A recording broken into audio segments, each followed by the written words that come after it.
And who else remembers the fake news completely hyperventilating over the apparent classified documents at President Trump's Mar-a-Lago estate?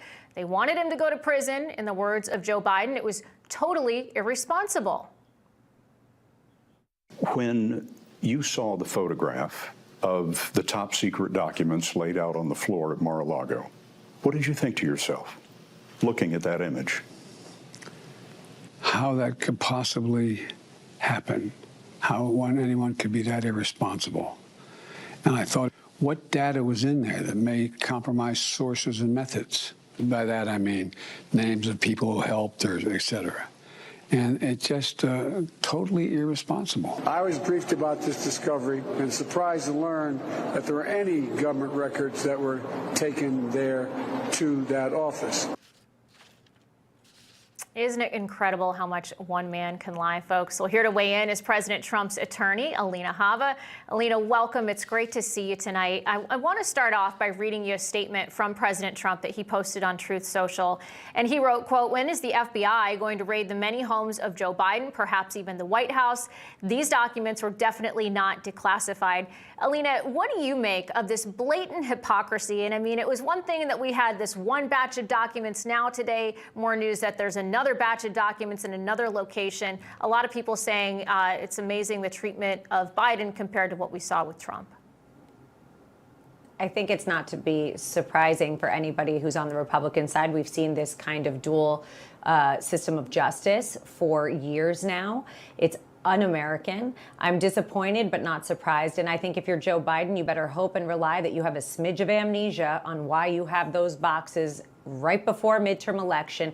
And if I'm his attorneys, I'm going to wonder why you didn't disclose that and waited until the bomb dropped in the news to come forward and tell everybody that this happened. They would have kept it secret, America, for as long as they possibly could. That is what is frightening to me. They knew they had a midterm election at stake. They kept it quiet. His attorney happened to find the boxes so that they could hide behind some privilege, I'm sure. And we're going to see how this plays out. But what I can tell you is if this was a Trump family, if this was Don, if this was Eric, if this was Ivanka, there would be a raid. It would have been their children, their mother, their father, and their grandparent. It's disgusting how they treat people differently depending on what side of the coin they are in politics. And I'd really like to see why Hunter hasn't been raided yet. I'm just wondering, does he have any boxes? I mean, where are the rest of Biden's boxes? Let's find out. Yeah, and where's the media criticism like we saw of former President Trump? It's completely different treatment for the former president versus Joe Biden right now. And I want to play you this soundbite. It's from The View, of all places, because I actually think for once Alyssa Farah really hit the nail on the head when she said this. Watch. I think this is a huge win for Trump because if you're Merrick Garland, who is already extremely cautious and doesn't want to break the longstanding precedent of not indicting a president, it's very hard to make the case that Donald Trump should be indicted for this, even though the facts are different, when he can argue, well, now the vice president also took home classified documents. I think that this kills the case. Alina, do you think this completely exonerates Trump from the Merrick Garland documents witch hunt? I think so. And I think that more importantly, we should point out one thing very important. Donald Trump was the sitting president of the United States. He had the ability to declassify. The Presidential Records Act applied to him. Biden doesn't have that excuse. He was the vice president. Yes, now he's the sitting president, but these are documents that were taken during the Obama administration. They are in places that are not secure. He was not a president at the time. He had no right to them. I saw an article today, I believe, and it said that he had the Presidential Records Act. Incorrect. He was a vice president. He's not afforded those protections, and he doesn't have the ability to do so. So I think that this does help President Trump. Quite honestly, I don't think President Trump needed help because I don't think he did anything wrong. We were cooperating, as you know, and that matter is underway, but they have to show that they're going to treat everybody the same. And I would like to personally offer to be the special prosecutor on Biden's boxes because that's kind of what they do, you know? Yeah, and I'm with you. I don't believe President Trump did anything wrong either.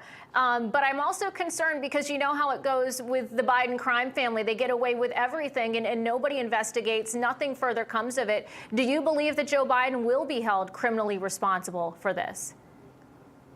I hope so. Look, if he did something wrong, which to me, it sounds like he did, he will say that he was cooperating. But all I say is this. there has to be an investigation. I don't tell anybody that they've done something wrong until we've investigated thoroughly and honorably, and obviously in the right way, the American way, which is to not look at it based on politics, but to look on it based on the law, crimes, and the facts. And there has been a lot of that missing in this country right now. We cannot allow politics to get involved. So I don't really care if he has or has not done something wrong. What I can tell you is that he needs to be treated the exact same way that my client is treated. And you know what? Everybody should be treated a little bit more respectfully when they're a president, but here we are. Let's get to the bottom of it. Let's also look at the wires of money that are probably coming from the documents that he had from Iran, Ukraine, UK, right. Places that we know there's been corruption with Hunter. We need to look into this. And I think with the House now, we will have an investigation that should have happened a very long time ago, Jen.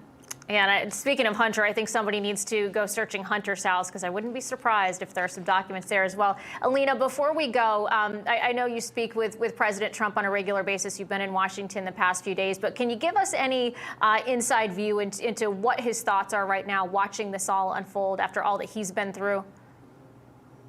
Shock. I think he was shocked and not surprised. I wouldn't say surprised. He knows how corrupt and the double standard that has been held against him and his family for so long. But he was shocked, but also, disappointed in him. This is a person that he knows, and he's a very kind man. He wouldn't put down somebody or wish anything ill on them. But I think that at the end of the day, he was surprised. Look, I mean, more importantly, he was surprised what countries it was from and was putting the dots together. I think we all are. Yeah, very much so. Alina Habba, always great to see you. Thank you so much for taking time tonight. My pleasure.